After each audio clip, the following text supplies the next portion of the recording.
জুলাই অভ্যুত্থানে গুলি চালাতে নির্দেশ দেন হাসিনা। ফাঁস হওয়া অডিও কলের সত্যতা নিশ্চিত করেছে বিবিসি। গণহত্যার জন্য শুধু শেখ হাসিনা নয়, আওয়ামী লীগেরও বিচার হওয়া উচিত, মন্তব্য মির্জা ফখরুলের।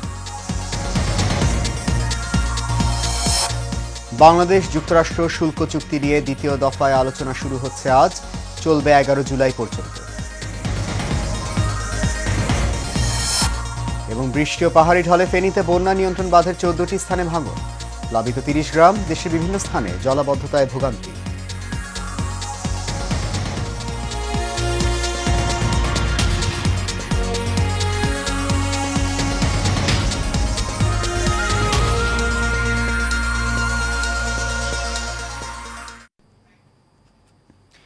সবাইকে স্বাগত জানাচ্ছি এশিয়ান নিউজে। আপনাদের সাথে আছি আমি সৈয়দ মাহিউজ্জামান মুখর। শুনছেন বিআরবি কেবল ইন্ডাস্ট্রিজ লিমিটেড সংবাদ শিরোনাম। যাচ্ছে পুরো খবরে।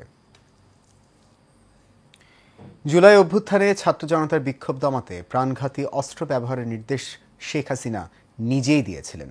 গত 18 জুলাই ফাঁস হওয়া এক রেকর্ড থেকে এই তথ্য মিলেছে এবং ওই কণ্ঠের সঙ্গে শেখ হাসিনার কণ্ঠস্বরের মিল শনাক্ত করেছে বাংলাদেশ পুলিশের অপরাধ তদন্ত বিভাগ।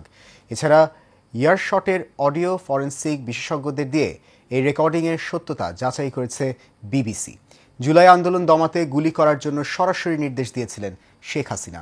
এই অডিও এখন পর্যন্ত সবচেয়ে গুরুত্বপূর্ণ প্রমাণ। আরও জানাচ্ছেন জাবালুন নূর। জুলাই অভ্যুত্থান দমাতে নির্বিচারে গুলি চালায় ফ্যাসিস্ট হাসিনা সরকারের আইন শৃঙ্খলা বাহিনী। জাতিসংঘ তদন্তকারীদের মতে জুলাই আন্দোলনে অন্তত 1400 জন শহীদ হয়েছে। 5 আগস্ট পলায়নের পর থেকে শেখ হাসিনার কলের অসংখ্য ক্লিপ অনলাইনে প্রকাশ হয়েছে, যার অনেকগুলোই যাচাই করা হয়নি। এমনই একটি অডিও ক্লিপ যাচাই বাছাই করেছে বার্তা সংস্থা বিবিসি ইয়ারশটের অডিও ফরেন্সিক বিশেষজ্ঞদের মাধ্যমে। রিপোর্ট থেকে জানা যায়, গত 18 জুলাই ফাঁস হওয়া রেকর্ডিংয়ের কণ্ঠের সঙ্গে শেখ হাসিনার কণ্ঠস্বরের মিল রয়েছে। তারা এটিতে এডিট কিংবা কোনো রকম পরিবর্তন করার প্রমাণ পাননি। অডিওটি কৃত্রিমভাবে তৈরি করা হয়েছে এমন সম্ভাবনাও খুব কম বলে তারা জানিয়েছেন। বিবিসির যাচাই করা ওই রেকর্ড অনুসারে শেখ হাসিনা তার বাহিনীগুলোকে বিক্ষোভকারীদের বিরুদ্ধে প্রাণঘাতী অস্ত্র ব্যবহার করার অনুমতি দিয়েছেন এবং আন্দোলনকারীদের যেখানে পাবে সেখানে গুলি করবে বলে নির্দেশ দেন। সবগুলিকে অ্যারেস্ট করতে বলছি রাখতে, সবাইকে বলা হচ্ছে যে যেখান থেকে টিকাটা পারবো ধরে ফেলবে। নামার নির্দেশনা দেওয়া আছে, ওপেন নির্দেশনা দিয়ে দিচ্ছে। এখন লেখা লিখবেন, ব্যবহার করবে, যেখানে পাবে সেটা গুলি করবে। বিবিসি রিপোর্ট অনুসারে 1971 সালের মুক্তিযুদ্ধের পর এটি বাংলাদেশে দেখা সবচেয়ে ভয়াবহ সহিংসতা। চাকরিতে কোটা নির্ধারণের বিরুদ্ধে এই বিক্ষোভ শুরু হয় এবং পরবর্তীতে তা গণ আন্দোলনের রূপ নেয়। চূড়ান্ত পরিণতিতে শেখ হাসিনার 15 বছরের শাসনের অবসান ঘটায়। মানবাধিকার বা পরিবেশ রক্ষার ইস্যুতে অডিও সংক্রান্ত তদন্তের কাজ করে থাকে অলাভজনক প্রতিষ্ঠান ইয়ারশট। প্রতিষ্ঠানটির বিশেষজ্ঞরা শেখ হাসিনার বক্তব্যে ছন্দ, স্বর ও শ্বাসের শব্দ বিশ্লেষণ করেছেন এবং ধারাবাহিক নয়েজের স্তরও শনাক্ত করেছেন। জাবালুন নূর, এশিয়ান টেলিভিশন। গণহত্যার দায়ে শুধু শেখ হাসিনা নয়, দলীয়ভাবে আওয়ামী লীগেরও বিচার হওয়া উচিত বলে মন্তব্য করেছেন বিএনপি মহাসচিব মির্জা ফখরুল ইসলাম আলমগীর। হাসপাতালে চিকিৎসাধীন বিএনপি নেতা আব্দুল কুদ্দুসকে দেখে সাংবাদিকদের তিনি কথা বলেন। জনগণ নির্বাচন চায়, তাই যারাই নির্বাচন পেছানোর কথা বলছেন তাদের আরও ভেবে দেখার আহ্বান জানান মির্জা ফখরুল। আনসারুল ইসলামের ক্যামেরায় কাউসার আহমেদের রিপোর্টে দেখুন বিস্তারিত। রাজধানী নিউরোসায়েন্স হাসপাতালে চিকিৎসাধীন বিএনপির চেয়ারপারসনের উপদেষ্টা কাউন্সিল সদস্য বীর মুক্তিযোদ্ধা ডাক্তার আব্দুল কুদ্দুস এবং বিএনপির চেয়ারপারসন উপদেষ্টা কাউন্সিলের অন্য আরেক সদস্য বীর মুক্তিযোদ্ধা অধ্যাপক ডাক্তার সিরাজউদ্দিনের স্বাস্থ্যের খোঁজ খবর নিতে হাসপাতালে যান বিএনপি মহাসচিব মির্জা ফখরুল ইসলাম আলমগীর। এ সময় সাংবাদিকদের এক প্রশ্নের জবাবে তিনি বলেন, গণহত্যার সঙ্গে সরাসরি জড়িত শেখ হাসিনা, আর শেখ হাসিনা আওয়ামী লীগের সবচেয়ে রসায়নের শিকার বিএনপি। তার বিচার শুরু হয়েছে, আমরা আশাবাদী তার ট্রেনিং এবং তার সঙ্গে যারা এই হত্যাকাণ্ডের সঙ্গে, গণহত্যার সঙ্গে এবং আক্রমণের সঙ্গে প্রত্যেকের বিচার হবে।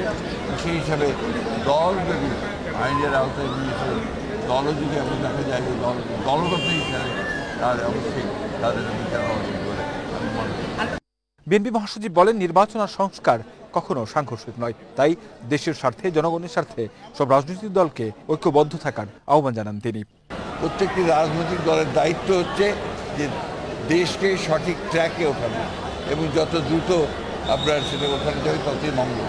সুতরাং যারা মনে করেন যে নির্বাচন প্রয়োজন নেই, আমার মনে হয় তারা আবার চিন্তা করবেন, নির্বাচন প্রয়োজন জনগণের জন্য।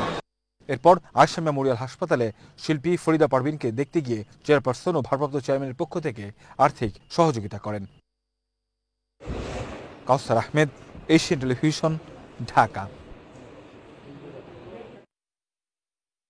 এনসিপি আহ্বায়ক নাহিদ ইসলাম বলেছেন, ভারতকে ভয় পাওয়ার কোনো কারণ নেই, আমাদের সম্পর্ক হতে হবে সমতার ভিত্তিতে। বিগত ফ্যাসিস্ট শেখ হাসিনা দেশের মানুষকে খুন গুম করে দেশে ভয়াবহ অবস্থা সৃষ্টি করেছিলেন। উল্লেখ করে তিনি বলেন, ৫৪ বছরে শত শত নিরীহ বাংলাদেশিকে হত্যা করেছে ভারতীয় বিএসএফ, কিন্তু বিগত সময়ের কোনো সরকারই এর প্রতিবাদ করেনি। প্রয়োজনীয় সংস্কার ছাড়া দেশে নির্বাচন সম্ভব নয় জানিয়ে নাহিদ বলেন, জুলাইয়ের ঘোষণাপত্র বাস্তবায়নে আমরা মাঠে নেমেছি। এ সময় দেশে ভয়াবহভাবে বেড়ে যাওয়া চাঁদাবাজি প্রতিরোধের আহ্বান জানান তিনি। আজ চুয়াডাঙ্গার হাট বোয়ালিয়ায় সংক্ষিপ্ত পথসভায় এসব কথা বলেন নাহিদ।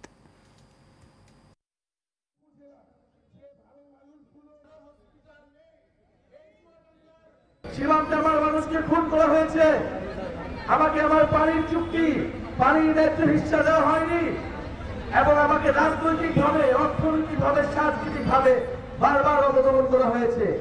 শেখ হাসিনার সরকার 16 বছর ধরে টিকে ছিল, গুম খুন, মানুষকে হত্যা করেছে। বাংলাদেশ ও যুক্তরাষ্ট্রের মধ্যে পারস্পরিক শুল্ক চুক্তি নিয়ে দ্বিতীয় দফার আলোচনা আজ শুরু হবে। আজ থেকে 11 জুলাই পর্যন্ত ওয়াশিংটনে এই আলোচনা হবে। ইউএস ট্রেড রিপ্রেজেন্টেটিভ দপ্তর এই আলোচনায় অংশগ্রহণের জন্য বাংলাদেশকে আমন্ত্রণ জানিয়েছে। সকালে প্রধান উপদেষ্টা প্রেস উইংয়ের পাঠানো এক বার্তায় এ তথ্য জানানো হয়েছে। বার্তায় বলা হয়, প্রেসিডেন্ট ট্রাম্পের 7 জুলাই তারিখে 14টি দেশের নেতার কাছে পাঠানো চিঠির পর বাংলাদেশ প্রথম দিকের দেশগুলোর মধ্যে রয়েছে যারা এই আলোচনা পুনরায় শুরু করেছে। বাংলাদেশ প্রতিনিধি দলের নেতৃত্ব দিচ্ছেন বাণিজ্য উপদেষ্টা শেখ বশিরউদ্দিন, যিনি সরাসরি ওয়াশিংটন ডিসিতে অংশ নিচ্ছেন। ঢাকা থেকে ভার্চুয়ালি আলোচনায় যুক্ত হবেন জাতীয় নিরাপত্তা উপদেষ্টা ডক্টর খলিলুর রহমান। এছাড়া বাণিজ্য সচিব ও একজন অতিরিক্ত সচিব সহ সিনিয়র কর্মকর্তারা ইতিমধ্যে ওয়াশিংটনে পৌঁছেছেন।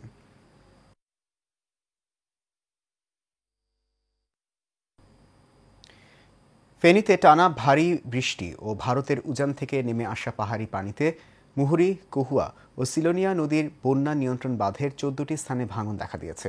এতে ফুলগাজী ও পরশুরাম উপজেলার 30টিরও বেশি গ্রাম প্লাবিত হয়েছে। ভোগান্তিতে পড়েছে হাজারো মানুষ। এছাড়া রাস্তাঘাট ডুবে যাওয়ায় জেলা শহরের সঙ্গে যোগাযোগ বিচ্ছিন্ন হয়ে পড়েছে পরশুরাম উপজেলারও। হঠাৎ পানি বৃদ্ধিতে ঘরবাড়ি ছেড়ে নিরাপদ স্থানে যেতে বাধ্য হয়েছেন অনেকেই। প্লাবিত গ্রামগুলোর অন্তত অর্ধশতাধিক পরিবারের 133 জন ইতিমধ্যে আশ্রয় নিয়েছেন স্থানীয় আশ্রয় কেন্দ্রে। পানি উন্নয়ন বোর্ডের নির্বাহী প্রকৌশলী আক্তার হোসেন জানিয়েছেন, মুহুরী নদীর পানি বিপদসীমার 137 সেন্টিমিটার উপর দিয়ে প্রবাহিত হচ্ছে। গত 2 দিনের টানা বর্ষণে ফেনী ছাড়াও দেশে বিভিন্ন স্থানে জলাবদ্ধতায় চরম ভোগান্তিতে পড়েছেন সাধারণ মানুষ। নতুন করে দেখা দিয়েছে বন্যার আশঙ্কা। মুন্সিরহাট থেকে ফুলগাজীর পর্যন্ত এদিকে অবস্থা খুব ভয়াবহ। এখানে ফেনী থেকে পরশুরামের মধ্যে মানে যাওয়ার মতো কোনো সুবিধা নেই। পথ একবার মানে যোগাযোগ বিচ্ছিন্ন হয়ে গেছে। আবার যে গোসাই পড়ে কিন্তু সব দক্ষিণ পশ্চিম মৌসুমি বায়ু সক্রিয় থাকার কারণে ঢাকাসহ দেশের 4টি বিভাগে আগামী 24 ঘন্টায় ভারী থেকে অতি ভারী বর্ষণ হতে পারে বলে সতর্কবার্তায় জানিয়েছে আবহাওয়া অধিদপ্তর। সকালে এক সতর্কবার্তায় তথ্য জানানো হয়েছে। আবহাওয়াবিদ মোহাম্মদ তরিফুল নেওয়াজ কবির স্বাক্ষরিত সতর্কবার্তায় বলা হয়েছে, দক্ষিণ পশ্চিম মৌসুমি বায়ু সক্রিয় থাকার কারণে পরবর্তী 24 ঘন্টায় ঢাকা, চট্টগ্রাম, খুলনা ও বরিশাল বিভাগের কোথাও কোথাও ভারী থেকে অতি ভারী বর্ষণ হতে পারে। এতে চট্টগ্রাম বিভাগের পাহাড়ি এলাকার কোথাও কোথাও ভূমিধসের আশঙ্কা রয়েছে। সেই সঙ্গে ভারী বর্ষণজনিত কারণে ঢাকা, চট্টগ্রাম ও খুলনা মহানগরীর কোথাও কোথাও অস্থায়ীভাবে জলাবদ্ধতা তৈরি হতে পারে। অন্যদিকে সকাল পর্যন্ত গত 24 ঘন্টায় রাজধানী ঢাকায় 45 মিলিমিটার বৃষ্টিপাত রেকর্ড করেছে আবহাওয়া অধিদপ্তর।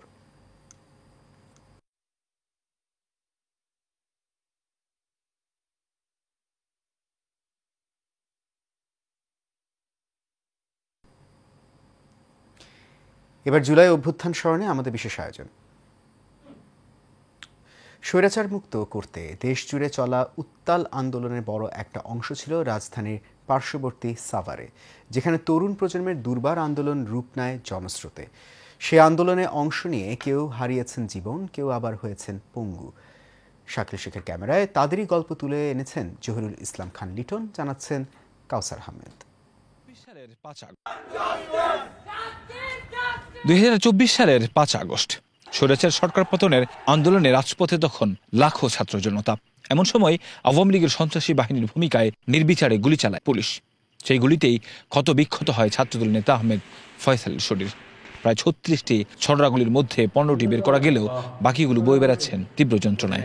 এই ছড়াগুলির যে যন্ত্রণা এখনো আমাকে কাঁদায়। আমার শরীরে এখনো 21টি গুলি আছেন। আমি এগুলো অপারেশন করতে গেলে এখন আমি ভয় পাই। এবং 5ই আগস্টে আমরা জানি 1200 থেকে 1500 ছাত্র নিহত হয়েছেন। আগামীতে যেন কোনো সরকার এই ধরনের কোনো কাজ না করতে পারে, তাদেরকে আইনের আওতায় এনে তাদেরকে সুষ্ঠু বিচার করে তাদেরকে যেন এই বিচারের শাস্তি দেওয়া হয়। 5ই আগস্ট শেখ হাসিনা দেশ ছেড়ে পালানোর খবরে উচ্ছ্বসিত জনতার উপর পুলিশের সেই বড় বড় হামলার কথা তুলে ধরেন ফয়সালের সহযোদ্ধারা। রাস্তা থেকে আমগরের জায়গায় গুলি করে গুলিটা যা লাগে ফয়সাল ভাইয়ের গায়ে লাগার পরে মুখের দিকে যাই দেখি রক্ত বেরিয়েছে। ফয়সাল ভাই যায় পড়ে ওইখানে আমি উঠাতে গেছি, যাওয়ার পরে দেখি আমার গুলি লাগছে। অনেকটা আক্ষেপ করে ফয়সালের বাবা বলেন যে স্বপ্ন নিয়ে তার ছেলে দেশের জন্য নিজের জীবন উৎসর্গ করতে গিয়েছিলেন, সেই স্বপ্ন এখনো ফিকে। বরং ছেলের উন্নত চিকিৎসার জন্য সরকারের উদাসীনতায় ক্ষুব্ধ তিনি। যখন আন্দোলন আরম্ভ হইলো তখন আমার ছেলে বলে যে বাবা তোমার কয়টা ছেলে? আমি বলি আমার 2টা ছেলে। ছেলেটা বইরা গেল, তুমি আমার ছেলে দাও। আমি তখন কত শত বাধা দিও আমার ছেলের আমি রাখতে পারি নাই। জুলাই যোদ্ধাদের উপযুক্ত সম্মান ও স্বীকৃতির দাবি ফয়সাল সহ গণ অভ্যুত্থানে হতাহতদের। কাউসার আহমেদ, এশিয়ান টেলিভিশন।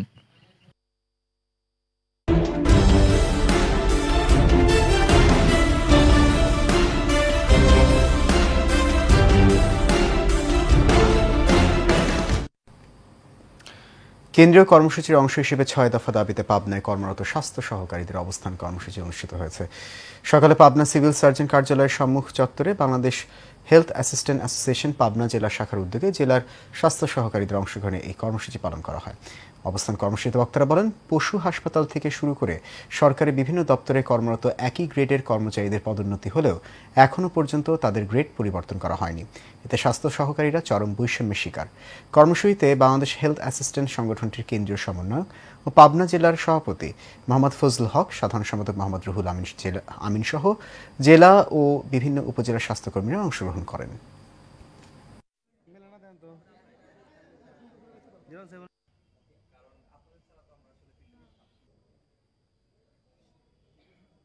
আমরা চাই আমাদের মানব যারা আমরা টিকা প্রদান করি, আমাদের টেকনিক্যাল পদমর্যাদা দিতে হবে। 6টি দফা এবং আমাদের অন্যান্য যে সকল দাবি আছে সেগুলো যেন আমাদের কর্তৃপক্ষ ভালোভাবে বিবেচনা করেন। নিয়োগ বিধি সংশোধন করে স্নাতক সংশোধন করে আপাতত 14তম গ্রেডে উন্নীত করা হোক এবং ইন সার্ভিস ডিপ্লোমা ট্রেনিং প্রদানের মাধ্যমে পর্যায়ক্রমে 11তম গ্রেড প্রদান করা হোক। আমাদের ঊর্ধ্বতন কর্তৃপক্ষকে তারা যে স্মারকলিপি দিয়েছে সেটা আমরা পাঠিয়ে দিয়েছি এবং ঊর্ধ্বতন কর্তৃপক্ষ আমাদের মারফত তাদের জানিয়ে দিয়েছে তাদের কার্যক্রম, তাদের যে তাদের দাবি নিয়ে ওনারা কাজ করছেন।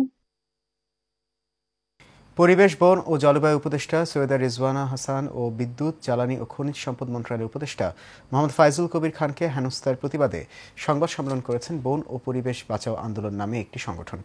সকালে জাতীয় প্রেস ক্লাবের মাওলানা আকরাম খাঁ হলে এই সংবাদ সম্মেলন হয়।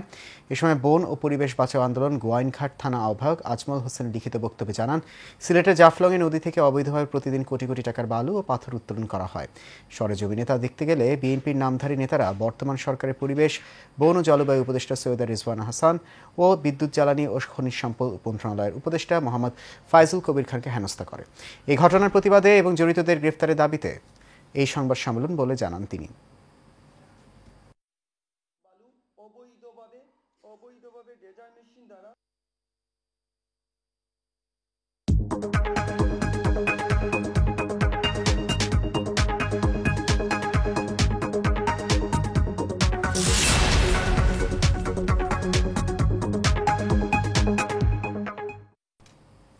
এবার বাণিজ্য সংবাদ। বাংলাদেশের বাজারে প্রথমবারের মতো আনুষ্ঠানিকভাবে হিটাচির top load smart washing machine এবং আধুনিক ডিশ ওয়াশার উন্মোচন করা হয়েছে। গুলশানের ট্রান্সকম ডিজিটাল শোরুমে এই পণ্যের উদ্বোধন করেন ট্রান্সকম ডিজিটালের head of business Ritesh Ranjan এবং হিটাচি হোম অ্যাপ্লায়েন্সেসের সেলস ডিরেক্টর তরুণ জৈন। বিশ্বখ্যাত হোম অ্যাপ্লায়েন্স ব্র্যান্ড হিটাচি এবং বাংলাদেশের অন্যতম শীর্ষস্থানীয় ইলেকট্রনিক্স রিটেইলার ট্রান্সকম ডিজিটালের এই যৌথ উদ্যোগে নতুন যুগের সূচনা হলো বলে জানান অতিথিরা। শেষ করবে এশিয়া নিউজ। তার আগে বিআরবি কেবল ইন্ডাস্ট্রিজ লিমিটেড সংবাদ শিরোনামগুলো জানিয়ে দিচ্ছে আরও একবার।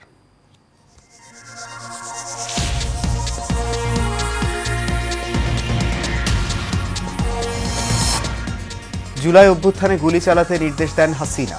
ফাঁস হওয়া অডিও কলের সত্যতা নিশ্চিত করেছে বিবিসি। গণহত্যার জন্য শুধু শেখ হাসিনা নয়, আওয়ামী লীগেরও বিচার হওয়া উচিত, মন্তব্য মির্জা ফখরুলের।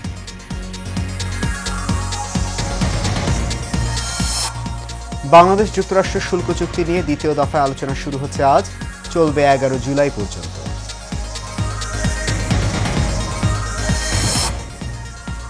এবং বৃষ্টি ও পাহাড়ি ঢলে ফেনীতে বন্যা নিয়ন্ত্রণ বাঁধের 14টি স্থানে ভাঙন, প্লাবিত 30 গ্রাম, দেশে বিভিন্ন স্থানে জলাবদ্ধতায় ভোগান্তি।